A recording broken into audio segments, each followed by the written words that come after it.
Hi there! I wanted to show you how I turn a simple ball of air dry clay into one of my moon medallions. This one is the Blue Fairy. Moon medallions are small one-of-a-kind pieces that I create for my goddess shop, and they kind of live somewhere between painting and sculpture. They're little heirloom pieces that you can actually hang and live with. So I start by rolling out the clay. And I've tried a lot of different clays over the years, but Das is my absolute favorite. It's really durable and it just behaves nicely, which I love. So I roll it out big enough to fit my template, which is a shape I designed to feel a little different on the wall. A lot of my gifts for the goddess pieces are smaller, so they're perfect for those little like in-between spaces where regular frames just don't quite work. So this is just a piece of cardstock that I cut, and then once the clay shape is cut out, I'll use either my fingers or like a damp sponge just to smooth out the edges and make sure there are no kind of weird areas that are sticking out. And then I'm gonna let that dry for usually about 2 days, and I flip it every few hours at the beginning so it dries evenly. Once that's done, I'm going to draw the fairy directly onto the surface and kind of adjust her until she feels right.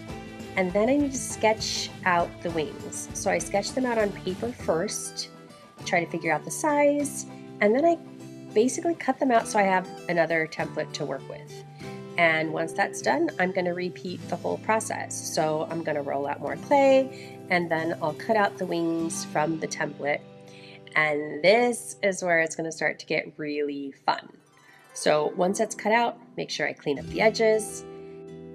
So I'm going to place the wings on the medallion where I want them, and it helps to have like random things around like paint tubes, post-its, X-Acto knives to prop up the edge of the wings, because you don't want to create sort of a dip right off the edge of the medallion.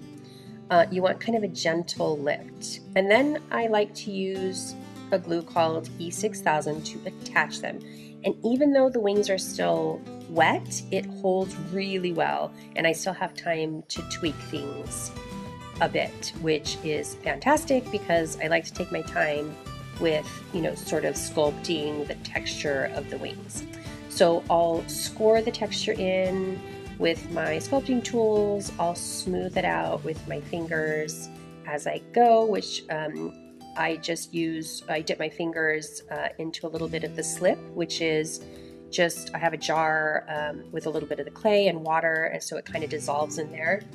And that works great as glue as well, if you're working wet on wet with the clay.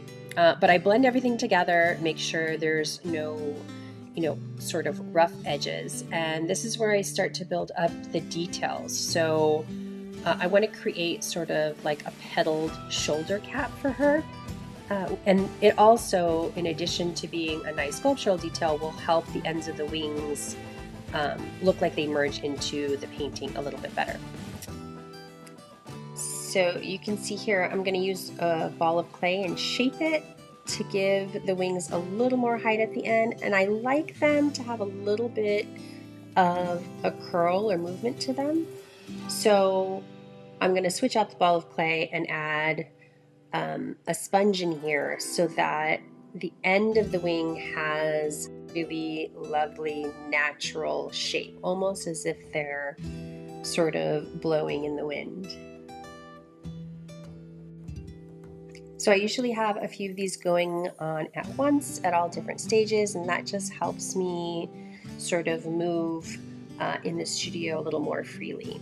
So once those are dry, the painting begins, and this is the fun part. So first I seal the clay with a matte medium to protect it, and I'm going to do that to all the edges. So I do the front first and then the back, just to protect the surface and get it ready for the oil paint.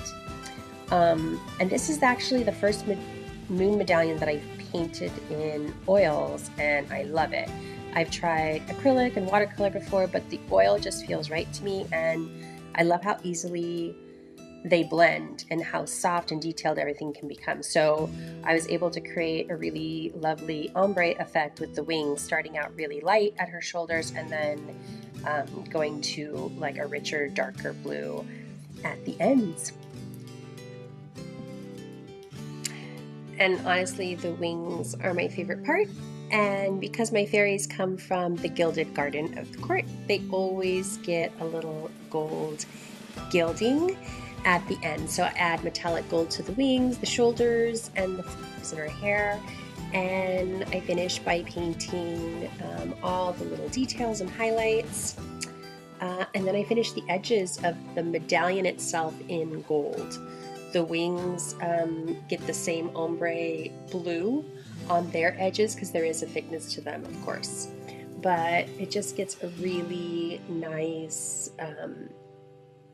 complete package by finishing those edges really nicely, because obviously it's not going to have a frame. So on the back, she gets my studio stamp, the title. She gets a signature on front and back on the stamp as well. And then I finish her off with hanging hardware so that she can immediately go out of the box and onto your wall. And she's still really lightweight, which I love. So here she is, all finished. This one is the studio finish with Damar varnish. And I also offer a luminous glass finish, which is an epoxy resin coating. And that's how she comes to life, from something simple into something lovely.